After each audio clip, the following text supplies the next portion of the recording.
My channel అండి. ఈరోజు mill makers pakodi చేద్దాం అనుకుంటున్నాం సండే స్పెషల్ కింద. అందుకని ఇంత పెద్దది తీసుకొని బాండి వేడి నీళ్ళు పెట్టేశాను. ఇవి వేసేస్తే కొంచెం ఉబ్బుతాయి కదా, కొంచెం తొందరగా అయిపోతాయి. అందుకని ఇది బాండి రెడీ చేసుకున్నా. ఇవి కొంచెం బాయిల్ అయినాక ఇవి వేస్తే కొంచెం ఉబ్బుతాయి కదండి, అది కూడా చూద్దాం మనం. చూసారండి ఎట్లా ఉబ్బునియో.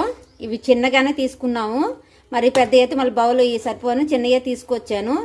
వేడి నీళ్ళు వేయంగానే కొంచెం ఉబ్బుని చూసారా. ఇవి ఉబ్బినాక మళ్ళీ తీసేసి మనం దానికి కావాల్సిన ఇంగ్రీడియంట్స్ మొత్తం కలిపేసుకొని పకోడీకి రెడీ చేసుకుందాం. 2 నిమిషాల దాకా ఇట్లాగా వేడి నీళ్ళలో ఉంచాలి. చూసారా ఎట్లా ఉన్నాయో. నేను వేసినప్పుడు ఎంత సైజు ఉన్నాయి, ఇప్పుడు ఎంత ఉందో చూడండి ఒకసారి.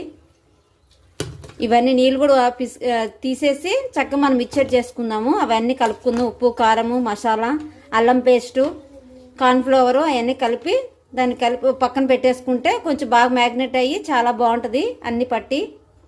వేడి నీళ్ళలోంచి తీసి చల్లారి చేశాను నేను.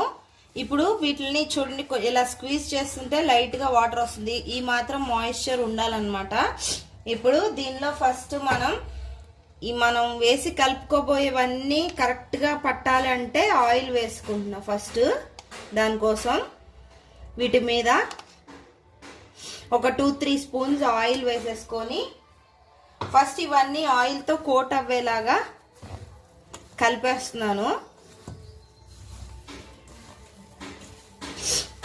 ఆల్రెడీ వాటర్ ఉంది కదా వీటిల్లో. నెక్స్ట్ ఇది కూడా ఆయిల్ కొంచెం పట్టిన తర్వాత ఇప్పుడు కాస్తంత పసుపు, ఉప్పు, కారం వేస్తున్నాను. కారం అయితే చాలా తక్కువే వేస్తానండి, ఎందుకంటే నేను పచ్చిమిరపకాయలు బాగా కట్ చేశాను అనమాట సన్న సన్నగా. టేస్ట్ వాటితోనే వస్తుంది. బాగా సన్నగా తురిమి పెట్టుకోవాలి.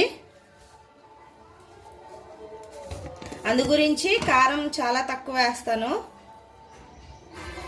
సాల్ట్ మాత్రం సరిపడా. ఇవి ఉత్తిగా తినడానికే కాబట్టి సాల్ట్ ఎక్కువ అవ్వనీయకుండా, అన్నంలో కాదు కదా, జస్ట్ ఉత్తిగా తినడానికి కాబట్టి సాల్ట్ ఎక్కువ అవ్వనీయకుండా కలుపుకోవాలి.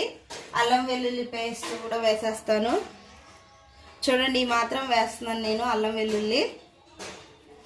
ఎందుకంటే చక్కగా మంచి మసాలా ఫ్లేవర్ మంచిగా ఈ అల్లం వెల్లుల్లి వేగినప్పుడు కమ్మని వాసన వస్తుంది. చాలా చాలా టేస్టీగా ఉంటుంది. నెక్స్ట్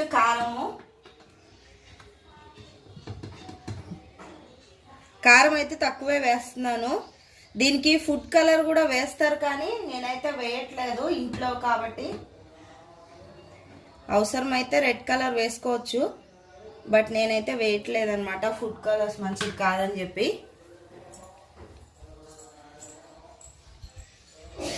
సండే కదండి, పిల్లలు ఉన్నారు కాబట్టి ఏదో స్పెషల్ చేయాలని. ఇప్పుడు దాకా నాటుకోడి అయ్యి తిని బోర్ కొట్టింది, అందుకని ఇవి చేస్తున్నాం అన్నమాట. ఇది వెజ్ చికెన్ పకోడా లాగా, చికెన్ లేకుండా చికెన్ పకోడా. ఇదిగో చూడండి, పచ్చిమిరపకాయలు, పండు మిరపకాయలు యాక్చువల్గా చక్కగా చాలా సన్నగా తురిమేశాను. ఇవి ఒక 4 మిరపకాయలు తురిమాను అనమాట నేను. చూడండి, ఈ 4 మిరపకాయలని ఇలా వేసేసి ఇప్పుడు ఇదన్నీ బాగా మిక్స్ అయ్యే వరకు బాగా పిసికేస్తాను నేను. ఎలా అంటే వీటిలో ఉన్న వాటర్ బయటికి రావాలి, అలాగే వీటన్నిటితోటి మిక్స్ అయిపోవాలి. చూడండి, బాగా పిసుకుతూ కలపాలి. మనం స్క్వీజ్ చేస్తున్నప్పుడు ఇలాగా ఇది ఉంటుంది కదండి, పచ్చిమిరపకాయల్లో కారము, వాటి గింజలతో వచ్చేది అదంతా ఈ మిల్ మేకర్కి పట్టాలన్నమాట. సప్పగా అయిపోతాయి లేకపోతే. చూడండి చక్కగా నేను ఇలా ఫుడ్ కలర్ అయితే వేయట్లేదు. కలర్ఫుల్గా కనిపించాలి అనుకుంటే ఫుడ్ కలర్ యూజ్ చేయొచ్చు.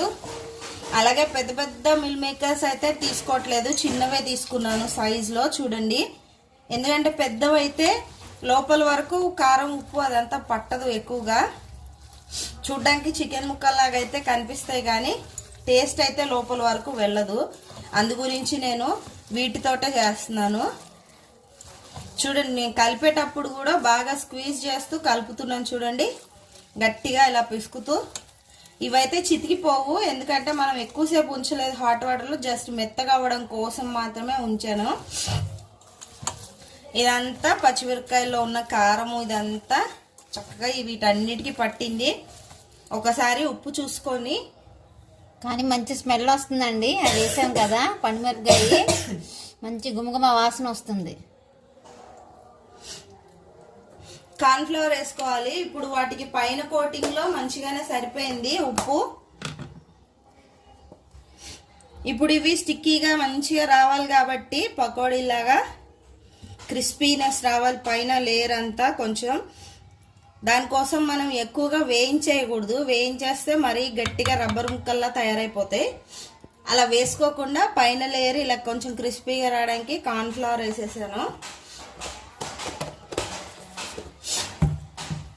ఈ కార్న్ఫ్లవర్కి చూడండి, నేను కార్న్ఫ్లవర్ మొత్తం కలిపిన తర్వాతే వేసాను అనమాట. ఉప్పు కారం పసుపు ఇవన్నీ పట్టిన తర్వాతే కార్న్ఫ్లవర్ని వేస్తున్నాను.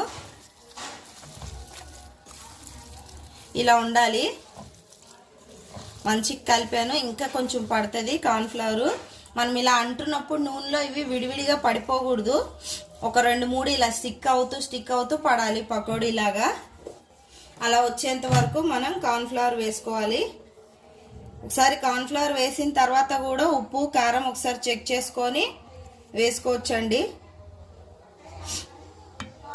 కొంతమంది బీప్ పిండి కూడా వేసుకుంటారండి. కొంచెం బాగా ఇదిగా ఉండటానికి కూడా వేసుకుంటారు. మేమైతే వేయట్లేదు, ఓన్లీ కార్న్ఫ్లవర్ ఒకటే వేస్తున్నాము. చూడండి మంచిగా కోట్ అవుతున్నాయి వీటన్నిటికీ ఈ కార్న్ఫ్లవర్ అంతా. ఈ రకంగా మంచి రెడ్ కలర్ రావాలంటే ఫుడ్ కలర్ కలుపుకోవచ్చు. లేదంటే పచ్చిమిర్చీలు వేసాను కదా నేను, పండు మిరపకాయ ముక్కలు, వీటిల్ని స్కిప్ చేసి కారం వేసేసుకోవచ్చు కంప్లీట్గా. బట్ టేస్ట్ బాగా ఉండాలి అంటే మాత్రం డ్రై చిల్లీ పౌడర్ కంటే ఇలా వేసుకుంటేనే మంచిగా ఉంటాయి. గ్రీన్ చిల్లీస్ కానీ ఇట్లా రెడ్ చిల్లీ కానీ మంచిగా చిన్న చిన్న ముక్కలుగా కట్ చేసి వేసేసుకోవాలి. ఇప్పుడు చూడండి ఇవి ఇలా ఇలా వేసుకుంటూ ఉండొచ్చు. ఒక 3 ఇలా స్టిక్ అయ్యి అలా నూనెలో పడితే చాలా చాలా బాగుంటాయి పకోడీల్లాగా. ఇప్పుడు వీటిల్ని కాసేపు నానబెట్టేయాలి. నానబెట్టే ముందు, అదే మ్యారినేట్ చేసే ముందు కాస్తంత ఉప్పు కారం ఇంకోసారి చెక్ చేసుకోవాలి. మనము కార్న్ఫ్లవర్ వేసాం కాబట్టి నేను ఒకసారి చెక్ చేస్తున్నాను. నాకైతే ఇంకా పడతాయి. నేను ఒక 200 గ్రామ్స్ అండి మిల్ మేకర్, 200 గ్రామ్స్కి ఇంత అయింది అనమాట నాని. కాస్తంత ఉప్పు కారం ఇంకా వేస్తున్నాను నేను.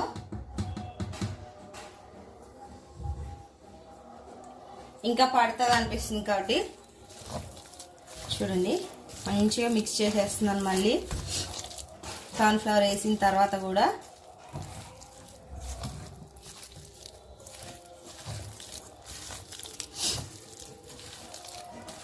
అయిపోయింది. మంచి కోటెడ్ అయిపోయింది అనమాట ఇవన్నీ.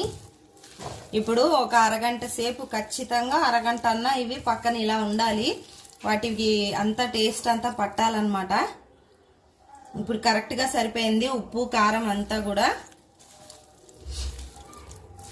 ఒక హాఫ్ అన్ అవర్ తర్వాత వీటిని డీప్ ఫ్రై చేయాలి. అప్పుడు మళ్ళీ చూపిస్తాను. చక్కగా ఇప్పుడు నూనె బాగా కాగిపోయింది. ఇందులో వేసేద్దాము అవి. కానీ స్లో ఫ్లేమ్లో పెట్టేసుకోవాలి, ఎందుకంటే మాడిపోతాయి. ఎందుకంటే ఎక్కువ టైం పట్టదు ఇవి వేగడానికి. అందుకని నేను మళ్ళీ సిమ్లో పెట్టేస్తున్నాను. చూసారా ఎంత, కానీ బాగా క్రిస్పీగా వస్తాయండి ఇవి. మనం మంచిగా దగ్గరుండి వేపుకోవాలి, ఎందుకంటే పచ్చిమిరకాయలు వేసాం కదా, చెమ్మొచ్చు. కొంచెం దూరంగా ఉండే చేయండి. కానీ ఇది ఈవినింగ్ స్నాక్స్కి అయితే బాగుంటుందండి. మేము కాకినాడలో ఉన్నప్పుడైతే ఇవి బాగా తినేవాళ్ళం స్ట్రీట్ ఫుడ్లో. మేమైతే ఇప్పుడు చేసుకుంటాం, చాలా బాగుంది నాకైతే. వాళ్ళు అక్కడ బాగా చేస్తారండి కాకినాడలో. ఇమ్మటే 5 మినిట్స్లో చేసి ఇచ్చేసేవారు ప్లేట్స్. ఇప్పుడు మనం చేస్తున్నాం అంటే నాకు అదొక థ్రిల్లింగ్గా ఉంది. ఇవి ఎట్లా ఉన్నాయని ఇప్పుడు చూపిస్తాను మీకు. క్రిస్పీగా వస్తాయి చూడండి ఒకసారి. చూసారా రంగు మారిపోతుంది, ఎక్కువ టైం తీసుకోదన్నమాట. అందుకని ఎమ్మటే తీసేసేద్దాం. కానీ చూడండి ఇదిగోండి ఎట్లా ఉన్నాయో. కానీ పచ్చిమిరకాయలు వేసాం కదా, రెడ్ చిల్లీ, అవి కొంచెం ఇదవుతాయి, చూసుకుంటా ఉండండి. చూడండి సూపర్ ఉన్నాయి కదా. చూసారా బాగా వేగిపోయినాయి. ఇప్పుడు మీకు చూపిస్తా ఎంత క్రిస్పీగా ఉన్నది అన్నది. ఒకసారి చూపిస్తా మీకు. చూడండి ఎట్లా సౌండ్ వస్తుందో ఒకసారి చూడండి. చూసారా బాగా చక్కగా వేగినాయి, మొత్తం అన్ని సమపాడులో ఉన్నాయండి. ఇంకొక వాయి అవుతుంది, తీసేసి ఎమ్మిగా తినేటివే. చూడండి ఎంత సూపర్ ఉన్నాయి కదా.